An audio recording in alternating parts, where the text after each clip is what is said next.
आज मैं आपको एक मज़ेदार कहानी सुनाने जा रही हूँ जिसका शीर्षक है मूर्ख और ठग। तो चलिए शुरू करते हैं। एक गांव में एक मूर्ख आदमी रहता था। गांव के छोटे छोटे बच्चे उसका मजाक उड़ाया करते थे। वह लाख चतुर बनने की कोशिश करता, पर कोई न कोई उसे मूर्ख बनाता रहता। एक दिन वह अपने घोड़े और बकरी को बेचने बाजार जा रहा था। वो घोड़े पर सवार था। उसने बकरी के गले में घंटी बांध रखी थी। रस्सी का एक हिस्सा बकरी के गले में, दूसरा हिस्सा घोड़े के पूंछ में बांध रखा था। मूर्ख को जानने वाले कुछ ठग उसका पीछा कर रहे थे।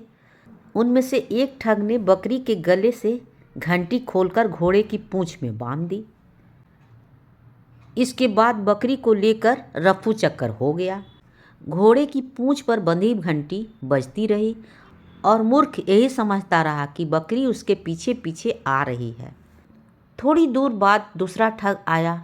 उसने मूर्ख को रोककर पूछा, भाई साहब, आपने अपने घोड़े की पूंछ में यह घंटी क्यों बांध रखी है? उस मूर्ख ने पीछे मुड़कर देखा तो बकरी नदारद थी।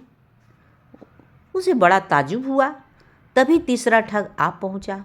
उसने मूर्ख से कहा, मैंने अभी देखा है कि एक आदमी तुम्हारी बकरी को लिए भागे जा रहा है।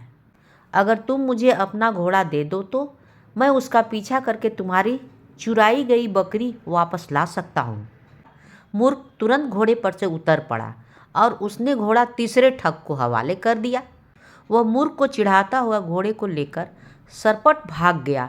बेचारा मूर्ख बहुत देर तक अपने पशुओं को पाने का इंतजार करता रहा, पर जब वह राह देखते देखते थक गया और ठग लौट कर नहीं आया तो वह खाली हाथ ही घर वापस लौट आया।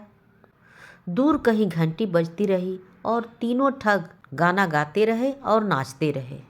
यह कहानी से हमें यह शिक्षा मिलती है कि मूर्ख की तकदीर कभी लंबे समय तक उसका साथ नहीं दे सकती। कहानी होती है समाप्त।